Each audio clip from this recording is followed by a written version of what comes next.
Switzerland, which I carry in my heart. The beauty of Switzerland is immeasurable. It does not depend on a specific city or a well-known place. Switzerland must be felt in the heart and carried with you wherever you are. Whoever truly understands, Switzerland touches something deeper, the meaning of life, dreams, silence that speaks more than 1,000 words. Switzerland is not just a country, it is magic, romance, and awe at what is timeless. It is the mountain peaks that teach humility and the valleys where one can find oneself. I have visited this country in many ways, by car, boat, train, and in winter on skis. I watched with admiration the majestic Jungfrau and the unique Matterhorn. I spent quiet evenings in St. Moritz. Everyone has their favorite place. I simply love them all. Summer and winter. Understanding Switzerland is not easy, even when one visits often. Although I come from Poland, for over 10 years I have been returning here regularly, sometimes just for coffee, but always with a heart full of admiration. This book is the fulfillment of my travel experiences.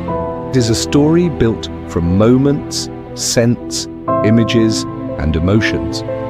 It is also the completion of my childhood dream and the culmination of my final paper on Switzerland, which I wrote as part of my MBA studies. This is my personal journey.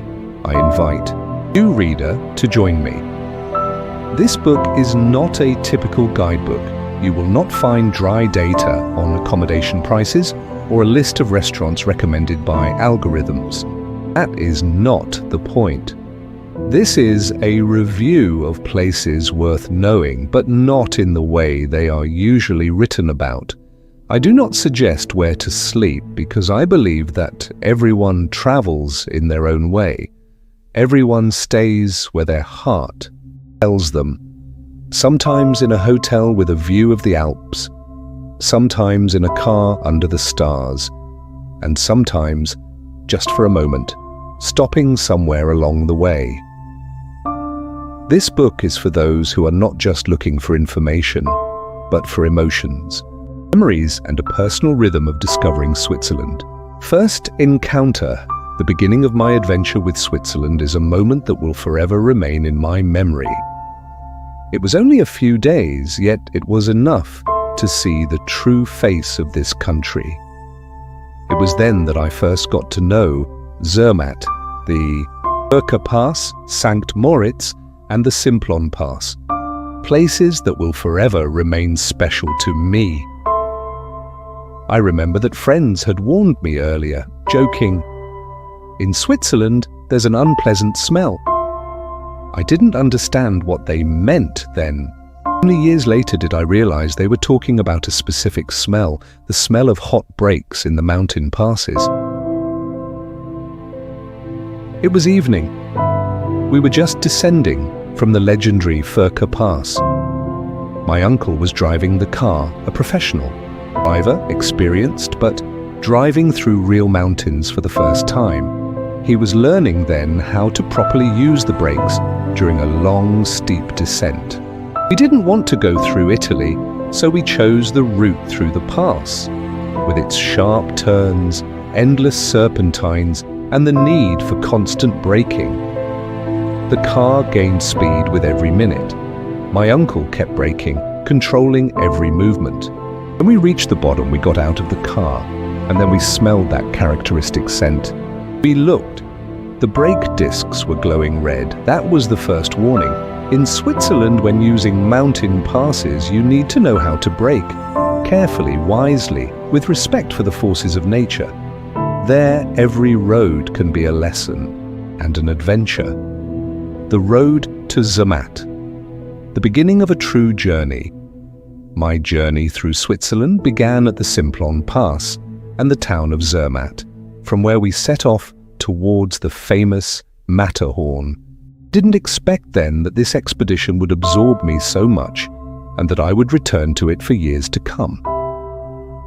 At the beginning, I was not prepared either physically or mentally, not only for long hikes in the mountains, but also for something I had not known before, the change in altitude. Until then, the highest elevations I had walked on were perhaps 2,000 meters, and here peaks that rise around you like living monuments of nature. Even by car, I had never driven so high before. It was then that I felt that something here was different, that it's not just a landscape, it's a space that affects a person from within. The most important thing, however, was the meeting with Zermatt, a town at the end of the valley, quietly nestled at the foot of the majestic Matterhorn. It was like discovering another world, a world that doesn't need words to impress. That day changed my life forever. Especially the first trip to climb Matterhorn and admiring the power of the Matterhorn up close. I took my first serious photo then. I remember how I positioned myself for the shot and someone accidentally captured that moment. I was surprised, enchanted by this place, about which I had only heard and read before. However, I never imagined that this mountain, so huge, majestic, moving, my childhood dreams were coming true. I thought I would only be here once. I took pictures from every side, from the cable car, absorbing every view. And then the first difficulties appeared. Breathing problems began.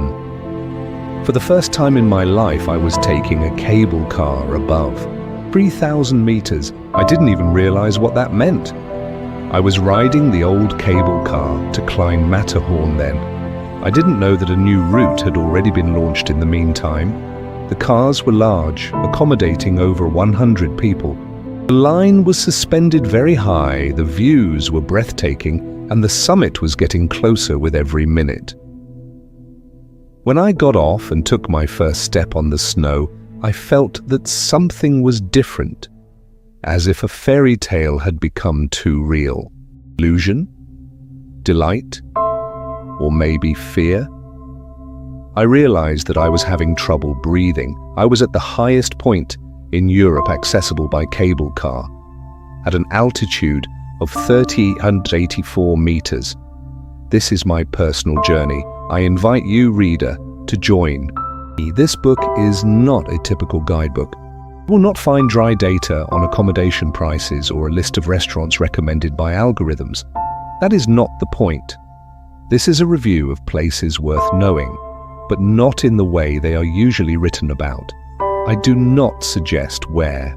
Sleep, because I believe that everyone travels in their own way.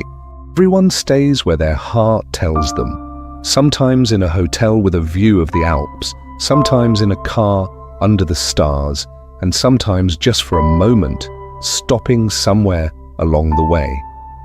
This book is for those who are not just looking for information, but for emotions, memories, and a personal rhythm of discovering Switzerland.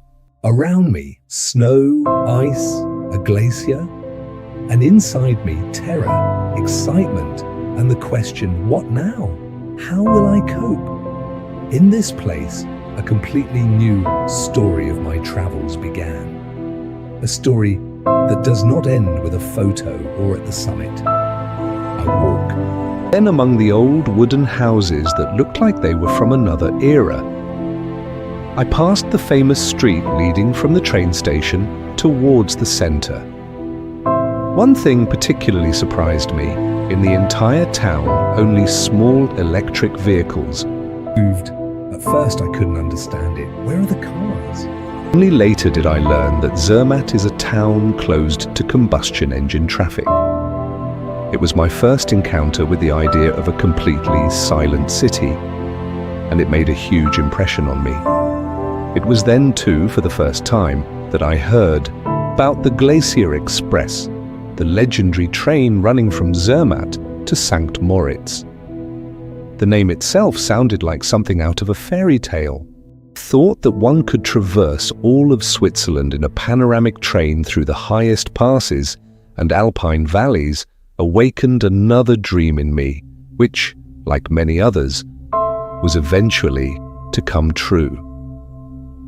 I didn't know then that I would turn here so often. That Zermatt would become my most beloved place, a space to which I return in body and heart, and that each subsequent visit would reveal the same place to me anew, the road to the unknown, about the Furka Pass, Belvedere, and the smell of brakes.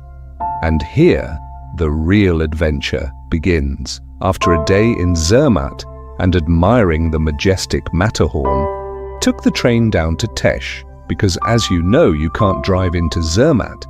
This town is completely closed to vehicular traffic. Already in Tesch itself, there is a no-entry sign, red, informative, very telling. The road is narrow, winding, and at times quite dangerous, which is why most transport is by rail. At the campsite where we stayed, I had my first night in a tent in Switzerland. And it was an evening I will not soon forget.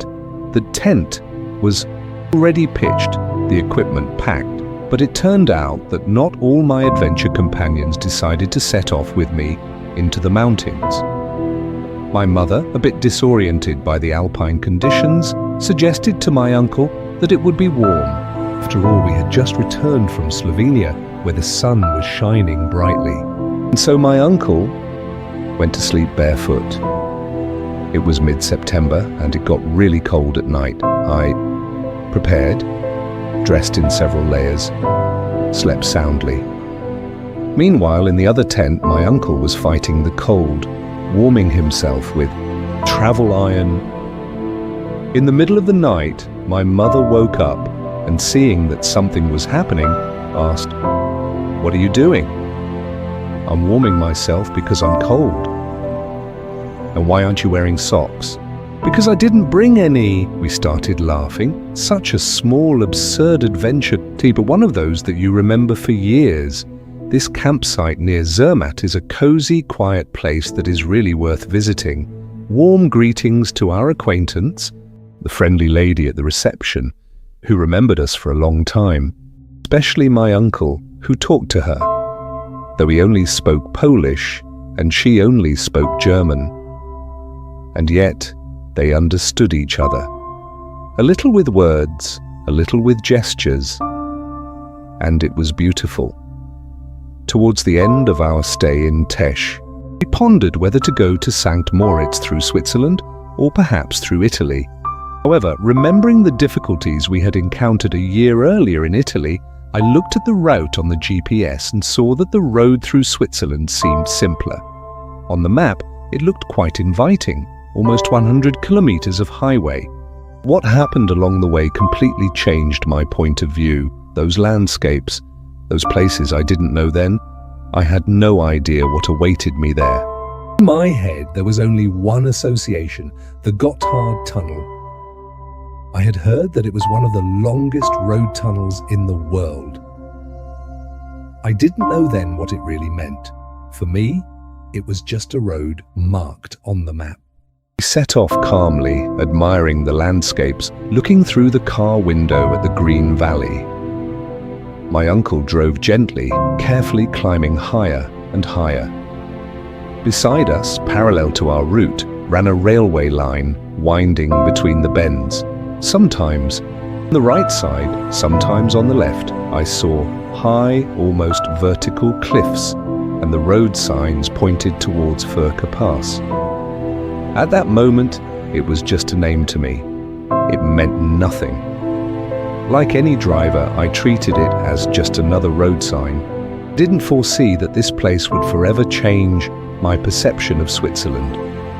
I didn't yet know what Hotel Belvedere was, nor that right next to it lay the Rhône Glacier, a force of nature that would move my heart. We were driving from Visp, passing the Simplon Tunnel, a name I knew but still without emotional significance.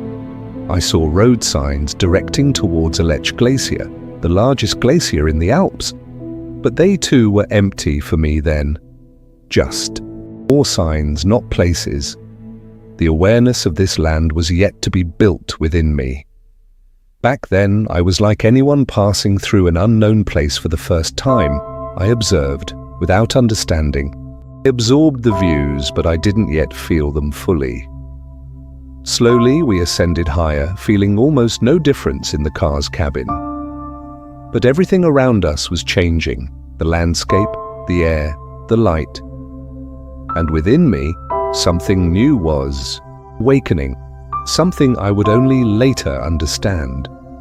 Finally, I reached Obergoms, the place from which the ascent to one of the most legendary passes in Switzerland begins, Furka Pass. Before us, a ramp, unassuming, steel, yet leading to something extraordinary. This is where cars drive directly onto the train, as if the mountains themselves were inviting them inside. Then, just a ride through the tunnel, quiet, dark, straight, and on the other side, light and new landscapes once more, Furka Pass.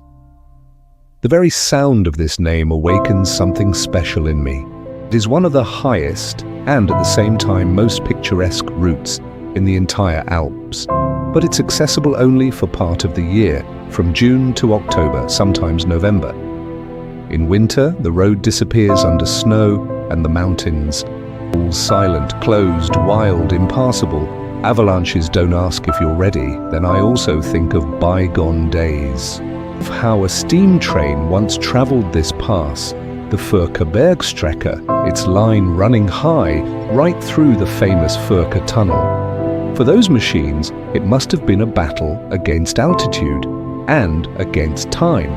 It wasn't until the 1980s that the base tunnel was built, the Furka Basis Tunnel, about 15 kilometers long, open year-round, connecting the canton of Uri with Valais.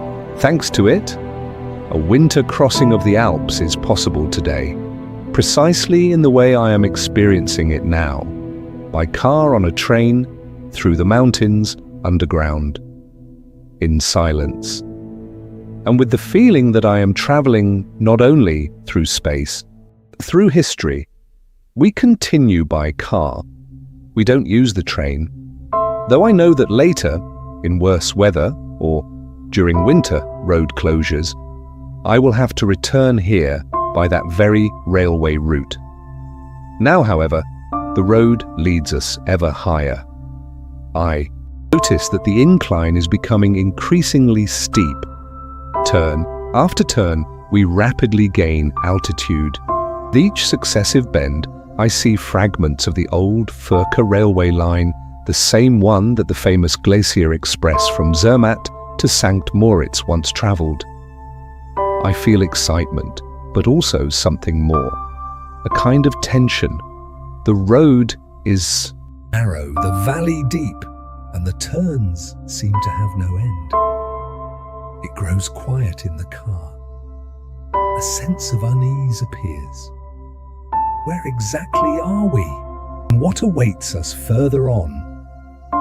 For a moment, I feel like turning back.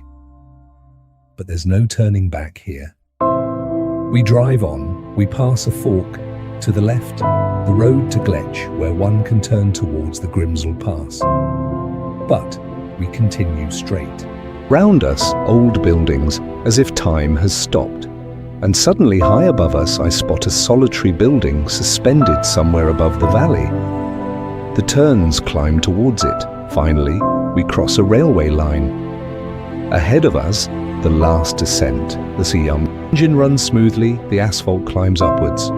Past the building, now close. We stop. I get out, and for a moment I am silent.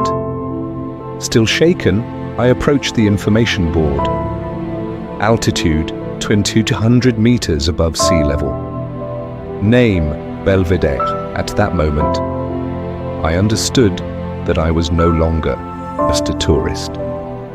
I stood on the edge of something extraordinary.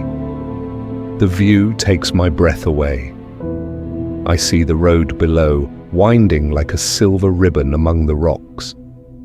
It is evening. Dusk is slowly falling, and I simply stand and absorb this image as if I were seeing the world for the first time. I stop. I look, absorbing the view. I know I must return here. Something holds me here, something draws me. I can't name it yet, but I feel that this place has something extraordinary about it. Only after returning home will I learn that it is from here that the view of the famous Rhône Glacier extends. Monumental, yet fragile. Beauty is etched in memory, but this beauty is fleeting. This is one of those places where you can see with your own eyes how the world is changing. The glacier becomes smaller year by year. Comparing today's view with old photographs and postcards, it's clearly visible. It is melting, retreating. I know I will return here. That in a few years, I will stand in this same spot and see how it has changed. But this thought is mixed with sadness, as if someone was slowly departing, day by day, millimeter by millimeter. The world is changing. The climate is changing. With them, something that seemed eternal is disappearing. The glacier is melting, and we, along with it, pay a high price for the decisions we make every day. And now, something bigger begins. Just one last ascent to the Furka Pass, and a great adventure that I will never forget. I have mentioned this place before, but now I know why it is so important to me. The awareness of all this, the landscape, the history, the transience, mixes with a simple human observation. Because once, friends laughed, saying that Switzerland stinks. Back then, I didn't understand what they meant. Today I know they weren't talking about exhaust fumes nor about hot breaks. They were talking about something more familiar. The smell of cows grazing on the alpine pastures. A cow in the pasture, seemingly nothing, yet everything. Cheese, bells, milk, life in the rhythm of nature. It is as much a part of the Swiss landscape as glaciers and tunnels. It is the scent of humanity's childhood, a world that endures despite everything, despite climate change, despite us. After a while, we reach the pass, 2,036 meters above sea level. I get out, I stand, a moment of silence. Nothing around, only wind, rocks, space. And that breathtaking view that stays under your eyelids for years. We descend slowly, and then, unexpectedly, that smell again, but no longer from pastures, not from the cows, only from our car. Familiar metallic aroma of overheated brakes, which I mentioned earlier, and we laugh. Because although once this smell was terrifying to me, today it is like a hallmark of my Swiss road. Yes, Switzerland can smell like burnt brake pads. And maybe that's why I remember it so well. Because not everything that is important has to smell like roses. Sometimes the most beautiful memories are born where the world smells real. This is how I now remember my first adventure in Switzerland. Zermatt and the majestic Matterhorn and stinky brakes. Two scenes, so different, and yet it was they that made me fall in love with this place forever. And ahead of us was still the road through the Gotthard Tunnel and visiting St. Moritz. Important, beautiful, worthy of remembrance. But it is these first moments that will stay in my memory forever. They became a symbol of my beginning in Switzerland, simple, unassuming, yet full of emotion. To this day, I believe that no travel agency can organize such a vacation as we create ourselves, sometimes accidentally, not even knowing exactly where we are going, without knowledge of the terrain, without checking altitudes, without plans or landmarks, and maybe that's why it was all so real. Back then, I didn't know that such unique places awaited me in this part of Switzerland.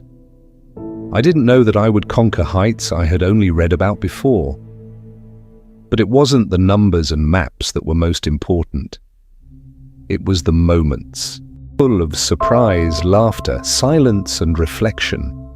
It is through such events that we learn what mountains are, how to find ourselves in them, and how to understand the meaning of existence. After crossing the Furka Pass, we descended to Rhône, a place where, after such an intense route, we simply had to stop. We needed a moment of respite, physical and emotional. Each of us felt it. We stopped to rest, relax, and eat something. I took out the gas canister, boiled water, and made tea. We all sat by the car, looking at the map spread out on the hood. The region we were in, around Andermatt, the Gotthard Pass, Oberalp Pass, is a key alpine junction, a historical passage between the north and south of Europe. At that moment, however, all of this was just dry information to me. The town, it's there, road signs, they're there, nothing more. Until I remembered a documentary I had once watched about the railways in Switzerland. It mentioned the famous Gotthard Tunnel. It was then that I first realized that there was also its road counterpart, long, impressive, even mythical. Out of curiosity and partly from a yearning in my heart, decided I have to see it. After a short rest, after analyzing the map and a moment of reflection, I set the navigation for Highway Gotthard Tunnel. I thought it would be an ordinary tunnel, maybe a few kilometers, a quick drive through, and that would be it. Nothing extraordinary. Fortunately, I wasn't the one behind the wheel then. My uncle was driving, who, as it turned out, also didn't quite know what awaited us around the next bend. I, calmer, relaxed, admired the views. I didn't expect it to be such a peculiar experience. We got on the highway and headed towards the Gotthard Tunnel. It was already late afternoon. The route took us south, towards Milan, Lugano, to the canton of Ticino. On the other side of the mountains, a completely different Switzerland awaited. The drive through the Gotthard Tunnel was one of the highlights of that day, alongside the majestic Matterhorn and the Furka Pass. Now it was time for something completely different. Gotthard, the famous road tunnel. The entrance looked like any other, an opening in the mountain, signs, lights. But only now do I know that this tunnel is a full 17 kilometers long. It is one of the longest road tunnels in Europe, an important transit point connecting Milan with Zurich. It was evening. An ordinary day of the year, but extraordinary in my journey. We entered the tunnel. Only safety announcements could be heard on the radio. Every now and then, changing speed limit signs flashed. The cars moved calmly, at an even pace, both from the opposite direction and in front of us. No one was in a hurry. We also drove slowly, focused, as if a little intimidated by the scale of this undertaking. And then an unexpected detail appeared that stuck in my memory, a message about the elevated temperature in the tunnel. It got warmer with every minute. I looked at the thermometer. It was almost 40 degrees Celsius in the car. Stuffy, thick air, nervous glances. No one spoke loudly, but everyone felt it. Fortunately, the passage went smoothly, though in a tense, slightly unsettling atmosphere. After exiting on the other side, towards Ticino, we breathed a sigh of relief. There was something not only technical but also symbolic about the tunnel, as if we had crossed a border not only geographical but also emotional. We were nearing the end of our Swiss journey. Ahead of us was the last stage, an encounter with the world of luxury and elegance, but also a clash with reality that I will remember for a long time. Driving up the Glacier Pass, my third on this trip, I felt like I was approaching a place from another fairy tale, I was surrounded by landscapes known from films, guidebooks, memories and dreams, monumental mountains, winding serpentines, and an elusive premonition that around the next bend, something extraordinary begins. This is how I remember St. Moritz, a legendary town I had read about in books and seen in films. For years, it existed in my imagination as an inaccessible enclave of luxury, a world of glitz, sporting legends, Olympic splendor, and boutiques with watches whose prices are not spoken aloud. Meanwhile, when I arrived here for the first time, I didn't feel intimidated. I felt curiosity. What is really hidden behind this facade? Is St. Moritz as I imagined it? And then a Bernese mountain dog appeared. Ran out to meet us right by the guest house where we had a reservation. It stopped in front of us and looked carefully, as if it wanted to warn us. There was something strangely prophetic in that look. A moment later, everything became clear. Our reservation, although confirmed, only existed in the system. The rooms were already occupied. The staff tried to help, but to no avail. We stood tired, disoriented, a little disappointed. We wondered, was it worth coming here? And yet, even in this uncomfortable situation, St. Moritz did not cease to fascinate me. It was in the heart of the Engadine, looking at the lake, which freezes in winter and becomes an arena for horse races, and in summer it glistens with sails and sunlight. That day it was quiet, foggy, rainy, but it was this melancholy that emphasized the charm of the place. The town looked as if slightly asleep. Elegant shop windows full of watches and perfumes, empty streets, silence. Luxury here had a different rhythm. It was not a show, it was a backdrop. There was no accommodation, but there was something more. Reflection. An understanding that luxury is not a place, but a state of mind.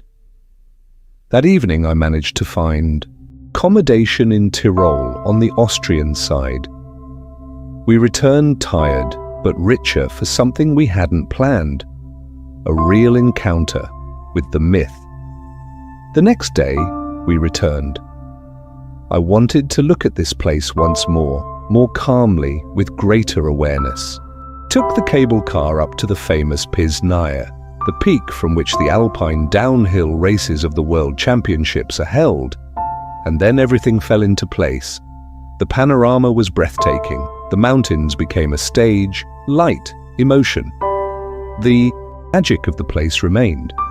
Everyone talks about St. Moritz as a city of the wealthy, luxurious shops, crowds on the streets, elegant boutiques and cars. For me, however, it is something completely different. It is a quiet town nestled in the mountains in the heart of the Engadine Valley, a place I want to return to, not for prestige, but for the views, the silence, and the sun. I looked at a panorama with a view of Piz Bernina, walked through the streets, tried Swiss chocolate, admired the light reflecting off the mountain peaks. This city has something about it, peace, lightness, and light. It is not without reason that it is said that for over 300 days a year, the sun shines here. For me, it doesn't matter whether this place is considered luxurious or ordinary. After all, each of us is simply a human being looking for something beautiful, a space where you can relax, breathe, and forget about everything else for a moment. This is how I perceive St. Moritz. Not as an elite resort, but as a personal haven. Analyzing these events today and looking back at all the years since I began my travels through Switzerland, I must admit it clearly, Switzerland has changed me. It allowed me to understand what it means to follow your own path and realize dreams, even those that seemed unattainable. Switzerland captivates, regardless of the place. It doesn't matter if you are in a luxurious hotel, on a pass, high in the Alps or in a tiny mountain hut. Here, prestige and the rank of the restaurant do not matter. Something more matters: nature, beauty, the climate, and the atmosphere that penetrates a person to the core. This is how I can summarize it. Switzerland is not just a country on the map, it is a state of mind.